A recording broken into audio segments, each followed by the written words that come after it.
Welcome, I'm Sarah Cummings, and thanks for joining our program today on the new residence hall being built at Wichita State University. We have Steve Larson with us. He's the Director of Housing and Residence Life, and he's been at Wichita State as director since 2012. Thanks, Sarah, and it's great to be here.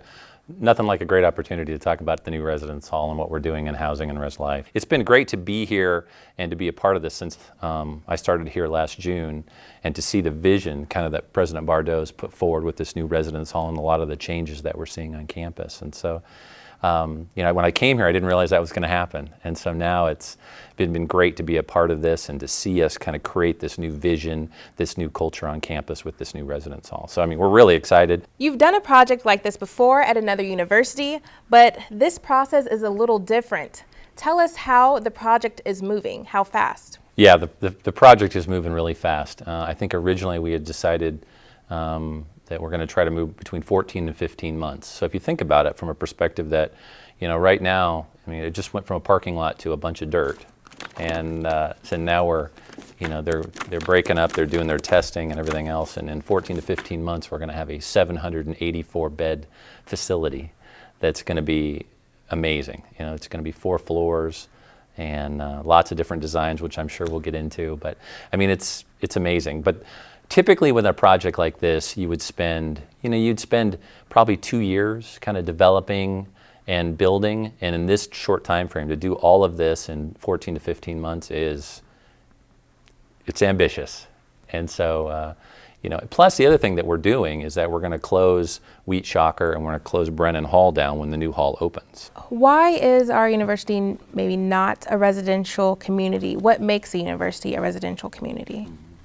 From my perspective, I think it's to have a residential community, you have to have something that brings them in. And you need to have these residence halls because, our campus is primary commuter campus. That's what we're known as. And that's what a majority of our students are driving in every day to campus or night classes.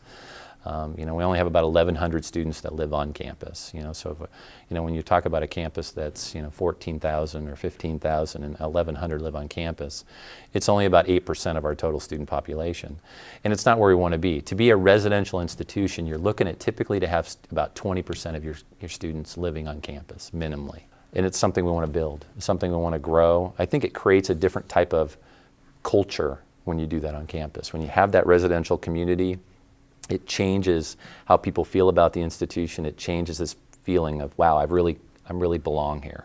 So this new residence hall is going to be the first step in creating a residential community here on campus. And President John Bardot broke ground to start off the construction June 2013. President Bardot says there's a need for growth at the university, and this is the first step. And one of the things that I learned about the university all those decades ago is that this was a very special place that cared about its students, that cared about quality, and that cared about the metropolitan area of which it was a part. Over the course of the interceding decades, we haven't seen that loss of interest in the students, and we haven't seen the loss of quality. What we have seen is the growing and the dawning awareness that things have changed in the world, and for us to do right by the people of this metropolitan area, we also have to do right by the people of Kansas. And so we are looking much more broadly at our mission in terms of how this university can help this metropolitan area and this state have a prosperous future. And what that really means is having an educated workforce, doing translational research that causes things to happen in a positive way in the community, and engaging our students in activities that let them understand the value of what they're learning. It's one thing to read Aristotle, it's another thing to understand why you're reading Aristotle. And that's really what we're about as an institution. It's one thing to study engineering, it's another thing to be a practicing engineer. And that difference is who we are. One of the things that was clear to me when I came here and heard from students and heard from faculty, some of whom I've known for decades, was the feeling that this campus could continue to prosper and grow. But to do so, it was going to require an approach to campus life that caused our students to be actively engaged in ways that we had not thought of for a while. And that's what this residence hall really is about. If you look at where it's located, It's right across from the academic buildings. It's right a couple buildings down from the big hangout, the Radigan Center. It's right near the athletics facilities. It's going to have new dining capacities.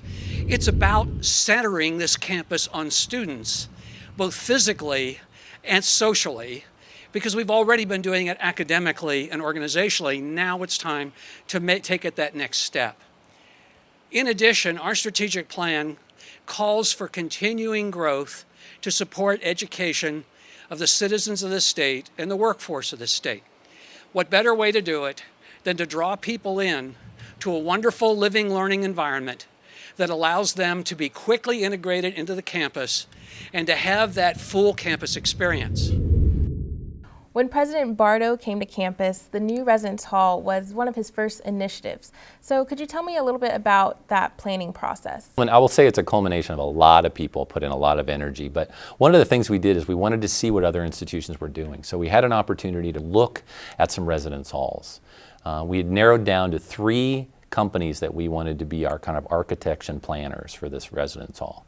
And so we went and looked at the top three kind of construction companies, planner organizations. We looked at top 3 and we went and looked at some of the facilities that they had built. That was good because it gave us an indication of what kind of quality these organizations are putting together, and it gave us an indication of what we want. You know, what's going to be important for us, because one of the things when you build a residence hall is you need to understand the student culture. You have to understand what students want, what they need within the culture of where you live. You can't just build a building and hope that they're going to want to live there. And so the neat thing about this is this residence hall is not a cookie cutter. It's not, you won't see it anywhere else. This is designed for Wichita State University. After we decided on EDR,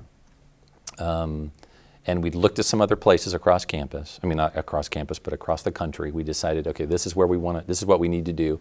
And then it was really President Bardo and his senior staff that looked at the final location. I mean, they looked at where we should put this on campus, and they looked at about 5 or 6 different locations on campus.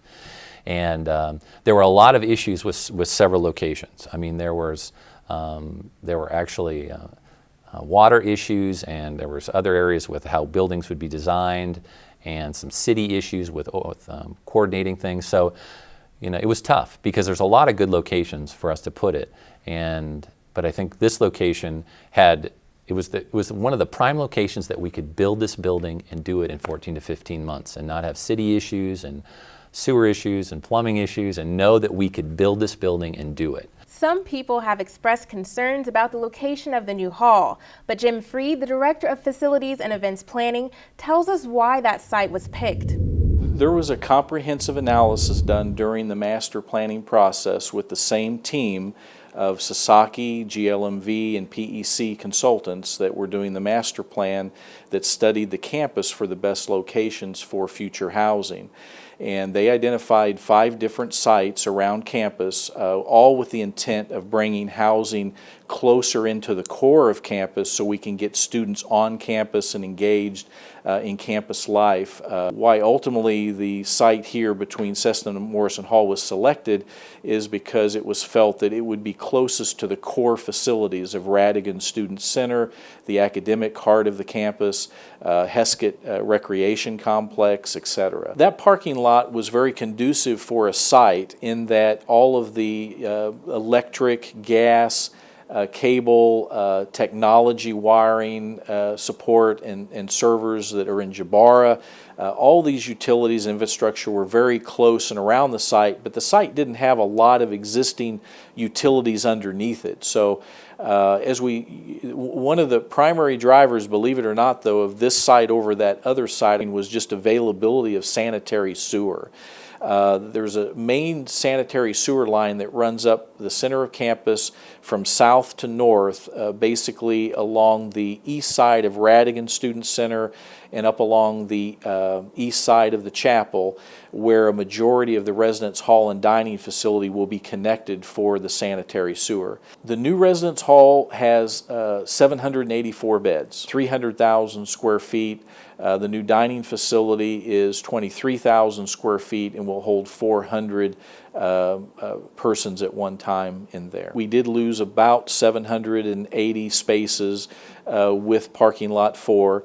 We are expanding parking lot number 5, which is over between Corbin and X Stadium, that will replace 400 of those 780 spaces that were lost. So the net difference is still in the neighborhood of about 300 parking stalls that we're short currently. It's going to cause students, faculty, and staff to have to park out in areas around X Stadium, Coke Arena, park further out, compress the existing parking since we're going to be short about 300 parking spaces. There's just so many cool things about this new residence hall and dining facility, from the emporium at the dining, the modern approach to the dining facilities. There will be at least 5 to 10 venues that will have fresh foods where they make the food in front of you as you order it, which will be very cool. Certainly very modern finishes and colors. We challenged the team to have views down the historic Alumni Drive that will now be a pedestrian plaza. We think that will be kind of the quintessential campus view, and it will be great that the residence hall will get to enjoy that from a lounge area on every floor.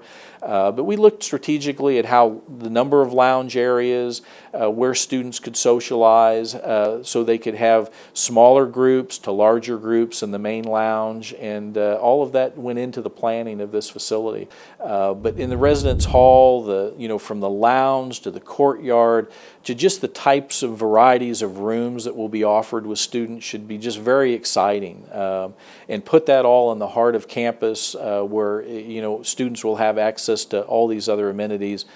Should be a very special place for students. Mr. Freed talks about parking. Being short of about 300 spaces, residents living on campus means that cars will stay there too. So how will this impact parking, and where will the non-residents park? Yeah, parking has continued to be an issue of discussion, and some people are a little aggressive about parking. There's no question about it. I think, like you said, I think there's going to be, we know for a fact that we've limited the number of spots, or we've decreased the number of spots about 300. We limited about 750, we added 400, so we're about 350 to 300 short. One of the things I will say, and I know there's been some parking studies, and I feel like I have to say this because, is that we have parking on this campus. We have 9,000 parking spots on this campus. We have enough parking for everybody. It's a walking issue and a location issue, not a parking issue, because there's enough parking, but everybody wants to park close. And unfortunately, that will change. I mean, people aren't going to be able to park as convenient as they used to. They're not going to be able to park right outside their academic buildings. They're going to have to park out at the Metroplex and maybe shuttle in, or they're going to have to park at some of the exterior lots as opposed to parking real up front. And I will say, not that it matters to any of these folks, but I will say, having worked at 6 other campuses across the country, parking is an issue on every campus across the country. Where will the people live in the new residence hall park? I think the theory here is, right now, is that we know a lot of our students who come to Wichita State, especially freshman drive. We know that. A lot of them come with cars because they live in Fairmont Towers, so we see that. So we do know we're going to have some parking. But we also think that because this is a different concept, because you'll be living on campus, they'll be centrally located, that we think 2 things. One being that there is a chance that some people may not drive as frequently. There is a chance maybe now that parents might go, well, maybe they don't need a car. Maybe they can come to campus and everything they need is on campus. That will be a transition, but we think over time that will happen. Having been a part of several residential colleges in my past, I do think everybody thinks they need their car. And then actually, a lot of times when they get here at a more residential institution like we're growing to be, people realize that their car sits out there a very long time and they don't need it right next to their window. For the people living in the new residence hall, some advantages of living on campus besides not having to worry about finding a parking spot, Christine Snydkart-Luby tells us what Wichita State is trying to create. The thing that I'm most excited about this new residence hall is the whole atmosphere and the campus community that it's going to build for our students. Coming from an admissions background, I've worked with students for many, many years in recruiting them to this campus and other campuses, and I know how important that living, learning community and atmosphere is. And so to have a building right in the center of campus that is really going to be the focal point. I mean, they're going to live there. The dining hall is going to be there. It's close to Heskett and campus recreation. It's close to the newly renovated Radigan Student Center. Everything is right there, Coke Arena. For students to have that experience, even before the new residence hall is going to be built, I would often require and encourage my students to live on campus because I wanted them to have the complete collegiate experience. And to me, living on campus is part of that. I lived on campus as an undergraduate. I lived on campus as a graduate student. The relationships that I formed, the people that I met, those were the bridesmaids in my wedding. Those are the people whose weddings that I was in. And those are the friendships that really have sustained over the course of time. So for our students to have that opportunity to live in a brand new facility that's going to be state of the art, to be in the center of campus, and to really have the ability to have that complete collegiate experience, from a recruitment perspective, from a retention perspective, that's really, really exciting. Students and parents are very savvy now. They're savvy customers. They know what they're looking for, and they know what's out there. So when they come to a campus like Wichita State and they look at facilities that are 40, 50 years old, that even though we've tried to do repairs and updates, they're still 40 or 50-year-old buildings. You can't change that. And so yes, we've heard students over the years say, I really like your campus, but I really want to go somewhere where I can have a better living arrangement. And it wasn't anything that we could really provide. And now we will have an opportunity to do that. I think it's absolutely going to help WSU compete. I think anytime you put money into new facilities and you put money into the infrastructure of the campus, I think that's a demonstration to, again, students and parents to know that we're committed to making sure that their collegiate experience is the best it can possibly be. We're all familiar with Maslow's hierarchy, right? We all need a place to sleep and to eat and to have our basic needs taken care of. And so when an institution puts money into creating environments and places where students can live and eat and study and have fun, that's a demonstration to that student about how committed we are to their entire collegiate experience. So I think having this makes us competitive, not only in the state of Kansas, but all over the place. We're looking to expand our recruitment efforts, beyond the state of Kansas. We've done things around the contiguous states to Kansas, but we're going to broaden that even more now with the Final Four success that we've had and with the President's ideas and vision for expanding enrollment. So to be able to recruit and bring people from all across the country in and let them see what we have to offer, we are going to be offering some state-of-the-art facilities that will rival, many other campuses across the country. And anytime you have a new facility, you want to do everything you can to show that off and to get people excited about all the possibilities that it brings. Well, there's a lot of things at play, right? I mean, not only will we have a new residence hall in the fall of 2014, but as we've talked about, the Radigan Student Center, the renewal, that project, that again is another kind of living room for the campus. So that's going to be a giant expansion for us. I think the success with the Final Four, I think this new president and his vision for growing enrollment, all of these events are coming together, and I think the confluence of all of these events is an opportunity for us to see a spike in enrollment, and certainly that's in alignment with what the president is hoping for, so that's what we hope to accomplish. We are all trying to sell to students and parents whatever our experience is, okay? So every college has got something or several things that they're trying to share, that they're trying to market as what makes them unique.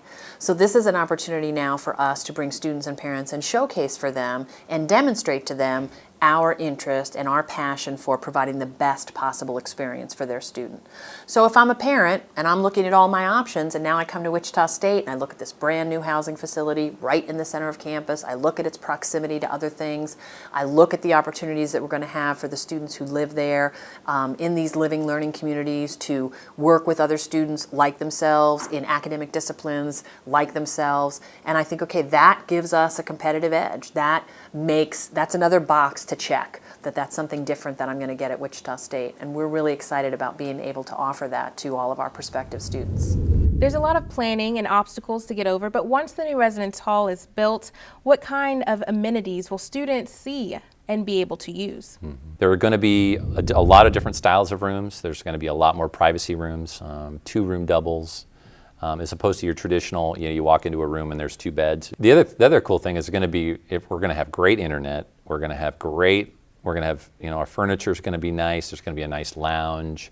It's going to be set up where you come in. There's going to be a really cool lounge area that's right off the main entryway, and there's going to be like big screen TVs for like a gaming area. There's going to be a small area for programs. I mean, it's just going to be a nice. It's going to be a nice area that people want to hang out. That's what we're trying to build. We're trying to build something that people don't walk in and go, "This is a dorm." We're trying to walk into this is a place that I want to live. It's a place that I can call home. And I think that's the difference between the new style of residence halls that you're seeing across the country right now. I mean, right now, if you walk, I mean, I don't mean to say bad, but if you walk into Wichita or you walk into Fairmont or Brennan, what do you think? You think dorm. I mean, you instantly do. And I think we're doing everything we can with this new building to say, you know what, we want to build something that people are really proud to live in. The other thing we're going to have, which is different than we currently have in our residence halls, is on each floor there's going to be a laundry room, there's going to be a lounge area, and there's going to be a small kitchenette.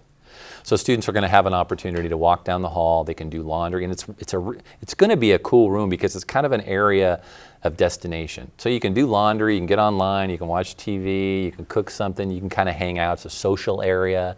It's not your typical laundry room where you walk downstairs and it's this no windows, and I wouldn't say scary, but it's just one of those places that you're not excited to go to.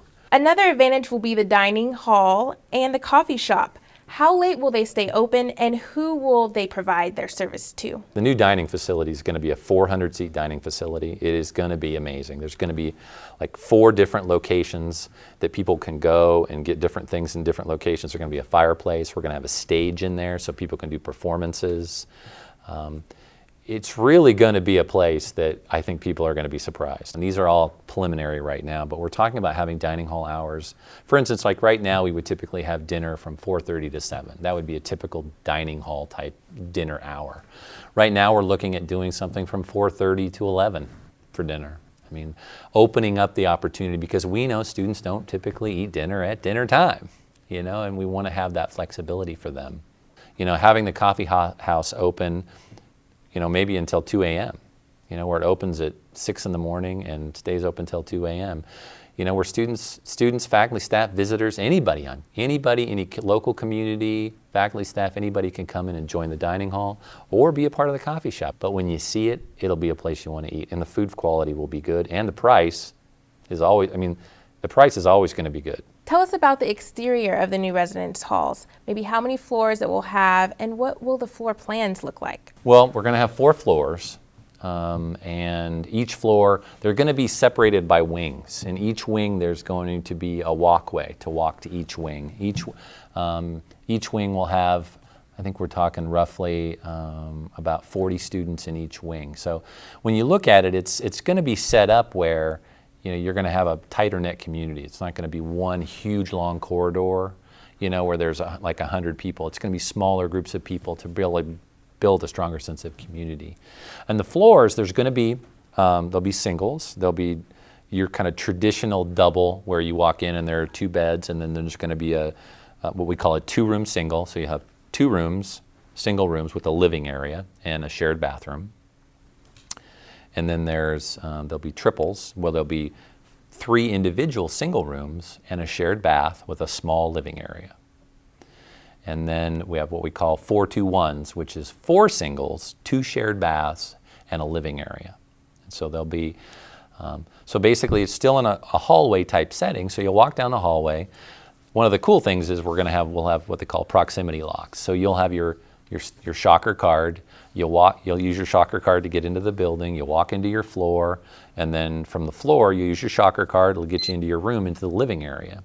And then there'll be, depending on the style of room, there could be 1 single room, 2 single rooms, 3 single rooms, 4 single rooms, and then you'll have a key that gets you into your individual room, and then there'll be a little living area outside the single room. It really is about making people feel comfortable, making sure you feel safe, number 1, and make sure it's a place that you feel comfortable calling home. Dr. Wade Robinson, the VP of Campus Life and University Relations, has been a part of the project from the start. He says the current residence halls were repurposed and aren't up to date. When I started here 4 years ago, I actually started the discussion about residence halls, where we were, what condition ours were in. A lot of campuses have housing that was built 50 years ago. It's very similar. What you see right now is universities are doing a major construction initiative. The thing that some institutions have that we don't, I call it the war chest. They have a reserve that they've built up over 50 years because they've had housing for a long time. At some point, your building should be paid off in about the 30-year range. After 30 years, everything you make on rents should be profit and put into reserve. They can bring that to their project and make a big down payment. We have a $65 million project. We're bringing zero from reserves. We're financing $65 million because we have to. That's simply the position we've been in. Look at the 3 facilities we have. WSU did not build any of them. They acquired them and purchased them over time. And so WSU was never into that residential campus mindset, but we are now. And so the game's changed, the process has changed, and this is a byproduct of, I think, our evolution as a campus. The biggest thing that we want to communicate to people is for all students, there is no student fee, there is no tuition increase associated with paying for this. This building will be funded by bonds that are paid back by only the students who live in it. Their rent rates. Really, we won't have the final rent decision set until we sell the bonds, because the market will tell us what the interest rate is for the bonds, what the bonds cost us will tell us what the whole project is. We know it will be successful. It's just like it is with the student center. People don't know the positive effect it will have until you see something completed. About how much should students expect to pay each month? Now that is another good question. We're trying to be competitive. We've looked at what's happening in the area. We've looked at the prices. We've looked at what other state institutions are doing as far as prices. And I know we're working very hard to be competitive. I will share that, and I don't know if many people know this, but we've been the lowest cost housing in the state for a very long time. But I mean, I think with anything new and dynamic and change, there's going to be a cost associated with it. And I think with those costs, there's going to be a higher price. I'm not sure how much higher, but it will be higher. Thanks, Steve, for coming on our show today. This new residence hall will be great, and we'll be ready for it to open in August 2014. We'd also like to thank you, viewers, for joining us today. Keep watching WSU TV for more on the future of the new residence hall.